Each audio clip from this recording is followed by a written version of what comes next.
Góðan daginn. Þá hefst fundur í bæjarstjórn Árborgar, 13. fundur, haldinn hér í Grænumörk 5 á Selfossi, miðvikudaginn 1. febrúar 2023, klukkan 16:00. Í upphafi þá langar mig náttúrulega eins og vant er til að spyrja að kalla eftir athugasemdum við boðaða fundargerð, ef einhverju er með þær. Ef svo er ekki, þá lítum við á það sem hún hafi verið í lagi. En síðan er það, ætlum að leita hér eftir afbrigðum að taka á dagskrá breytingu á samþykktum stjórn og fundarskrám, og það er mál númer 10 sem er búið að bæta hér við að því gefna að verði samþykkt, en verði ekki samþykkt þá verður það náttúrulega ekki tekið fyrir, og þetta eru breytingar á samþykktum stjórn og fundarskrám sveitarfélagsins Árborgar kjörtímabilið 2022-2026, og þetta er hér tillaga frá innviðaráðuneytinu um breytingar á samþykktum sveitarfélagsins og viðauka 1,1. Er einhver sem hefur athugasemdir við þetta eða við tjá sig um það sérstaklega? Ef svo er ekki, þá leita ég eftir samþykki fundarins, þeir sem eru sammála því að taka þetta inn með afbrigðum eins og þess gefur merki. Samþykkt samhljóða.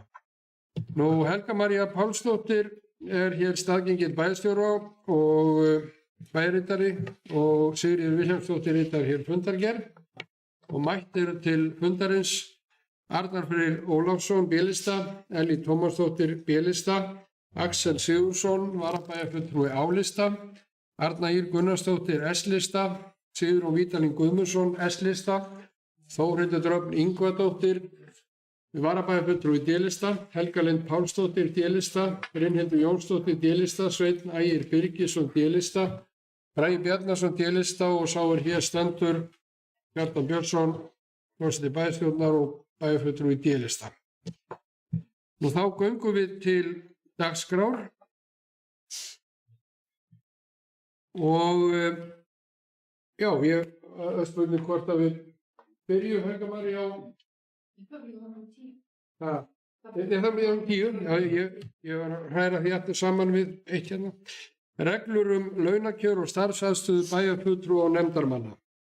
Lagðar eru fram hér endurskoðaðar reglur launakjör og starfsaðstöðu bæjarfulltrúa og nefndarmanna.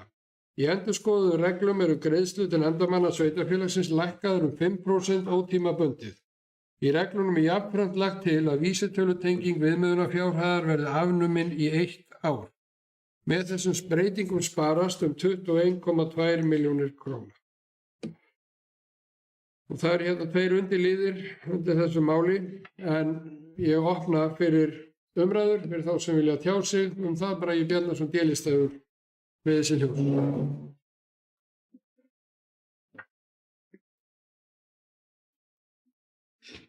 Forseti, bæjarfulltrúar og aðrir tilheyrendur.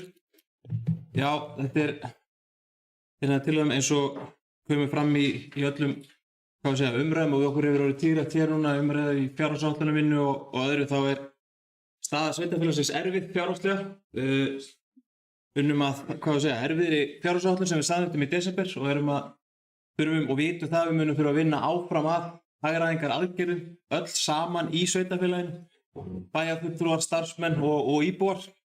Þannig við munum öll finna fyrir þessu, og eftir umræðu aðeins hjá bæjarfulltrúum að vinnufundi núna í janúar og annað, þá er rauninni lagt til að fara þessa leiðurinn að við tökum vísitöluna. Það verði engar hækkanir á kjörum bæjarfulltrúa líkt og kom fram í reglum á þessu ári, og að við tökum núverandi tölur og lækkum 5%, þannig að við séum að stíga ábyrgt skref inn í þessa hagræðingaraðgerðir, og þetta skilir þá og yfir 21 milljón.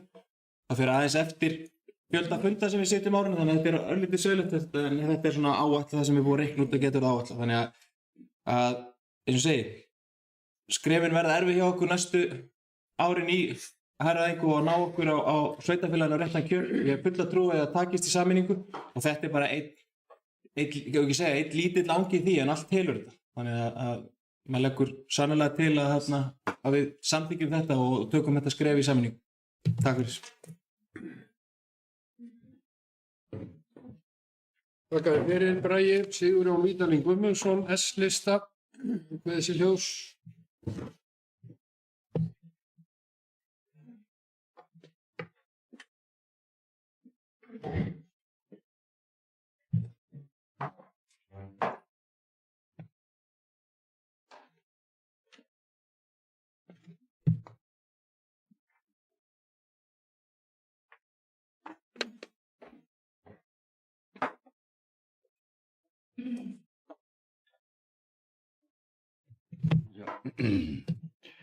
Herra forseti, ágætu bæjarfulltrúar, ritari lögmenn og aðrir viðstaddir og þeir sem eru heima eða annars staðar að horfa og fylgjast með. Við erum að ræða þetta fyrsta mál og dagskrá sem fjallar um reglur um launakjör og starfsaðstöðu bæjarfulltrúa og nefndarmanna. Nú eru liðnir 11 mánuðir af kjörtímabilinu og þetta annað skipti sem að hér kemur einhliða breytingartillaga á reglum um launakjör og starfsaðstöðu bæjarfulltrúa og nefndarmanna.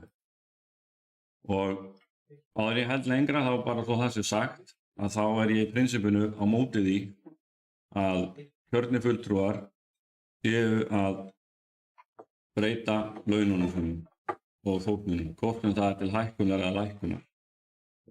Það var á þeim grunni sem að í lok síðasta kjörtímabils að voru gerðar hér reglur og uppfærðar þessar reglur um launakjör í fullri sátt og samstöðu allra bæjarfulltrúa.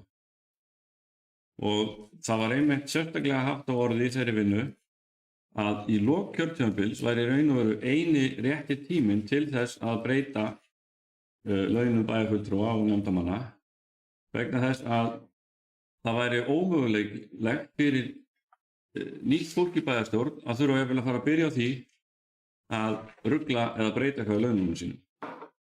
Það hefur greinilega gleymst því að hér erum við bæði með bæjarfulltrúana Brynhildi Jónsdóttir og forseta bæjarstjórnar Kjartan Björnsson. Og við erum hér, eins og ég segi, annað skipti komin með einhverjar breytingar á þessum launum og starfskjörum. Í fyrra skipti þá var samþykkt sér tillaga Sjálfstæðisflokks af þeim sjálfum endi meirihluta tæplega 210% hækkun á launum formann bæjarráðs. Og á þess raunverulega að því fylgdi einhver alvöru rökstuðningur hvað lægi að baki þeirri ákvörðun og hvað réttlæti slíka hækkun á starfshlutfalli. Og núna komin einhliða tillaga aftur lækkun á starfshlutfalli, ég endek starfshlutfalli bæjarfulltrúa og nefndarmanna 5% sem þýðir þá launalækkun eðlilega. Og ég verð að segja fyrir mitt leyti að ég hef ekki orðið var við það nema síður sé að starf bæjarfulltrúa hafi minnkað eitthvað umsvifum á síðasta ári. Ef eitthvað þá hefur það heldur aukist. Og ég held að geta allir verið sammála það hér og sérstaklega við sem kannski höfum setið í bæjarstjórn lengur en í eitt kjörtímabil að þetta er allt annað starf en það var hér fyrir nokkrum árum og einmitt þess vegna var þessu breytt núna í vor eða semst í mars á síðast ári. Ég seti stórspurningamerki við þetta og ég ekki viss að þetta þótt að sé endilega kannski að fara að skila einhverjum krónum, að ég ekki viss að þetta sé að fara að skila mikið meiri árangri heldur en það og mér finnst í raun og veru svolítið verið að setja niður starf bæjarfulltrúa og nefndarmanna vegna þess að í dag eru öll hagsmunafélög launþega í landinu að semja ca. 67% launahækkanir fyrir sína félagsmenn og við erum í 10% verðbólgu og maður spyr sig hvort að það sé sanngjarnt að þessi hópur sem við tilheyrum og auðvitað erfitt fyrir mann að vera að tala þetta, ég að tala launin mín raunverulega, hvort það er sanngjarnt að þessi hópur sé einn að fara að taka á sig einhverja launalækkun. mér finnst það óeðlilegt. En aftur, mín afstaða í grunninn til launa bæjarfulltrúa eða kjörinna fulltrúa er sú að við eigum ekki að koma nálægt þessu. Því að þetta er siðferðilega mjög erfitt og vafasamt í raun og veru að vera að rugla eitthvað fram og tilbaka með laun og launakjör bæjarfulltrúa og nefndarmanna. Takk.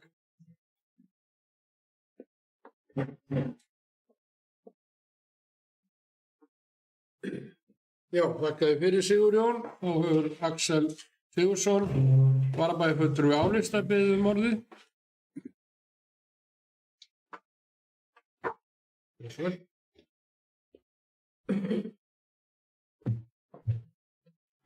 Kæri forseti, fundarmenn og áhorfendur. Við hjá Árborg fögnum þessari tillögu þar sem við sem forysta sveitarfélagsins verðum að leiða með fordæmi. Þess vegna finnst mér mjög gott og ég taki undir margt af þess sem Sigurjón segir að það verður við að vera leiðandi. Þess vegna finnst mér þetta að vera góð tillaga.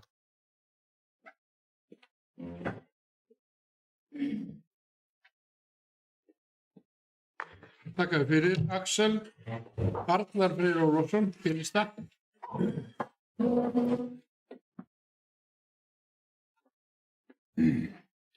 Já, virðulegur forseti, bæjarstjórnarmenn og aðrir tilheyrendur. Þetta er í rauninni svolítið þjóðþrifamál og það er í rauninni ágætt að fyrir Sigurjón að nefna þetta bæjarfulltrúa Sigurjón að við eigum í rauninni varla að vera að íhlutast með launum okkar. Það er stórundarlegt ef maður tekur ekki dýpra í orðinu.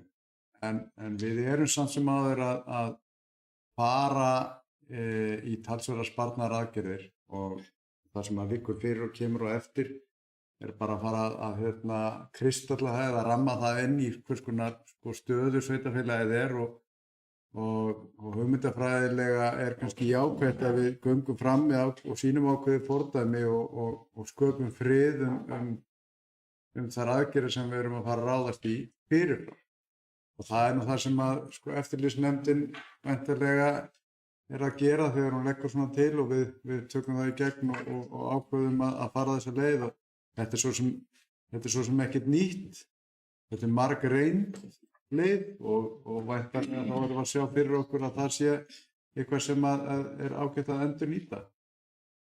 En þegar við erum að fara þetta í sparnaðaraðgerðir og sérstaklega þegar við erum að taka lán í sveitarfélaginu til framtíðar og ætlum okkur að reyna að ná utan rekstur sveitarfélagsins.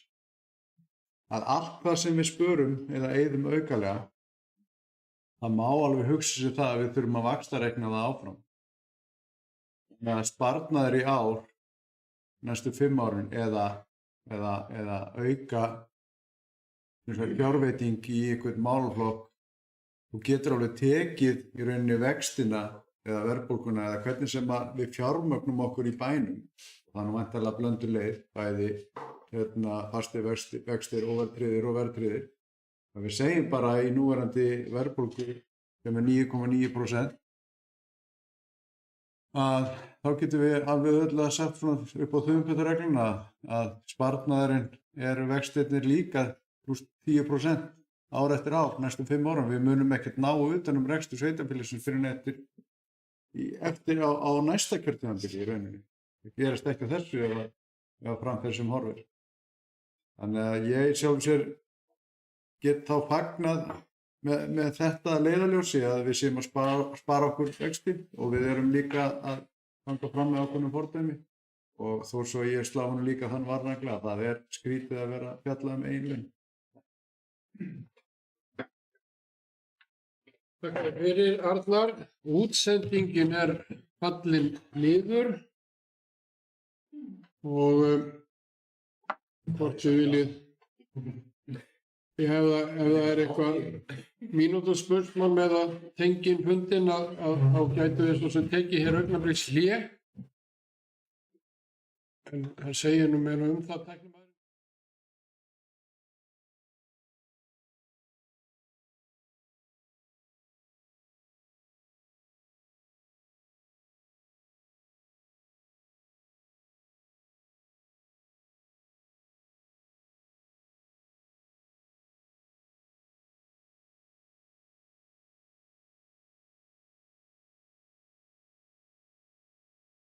S-lista, við orðið.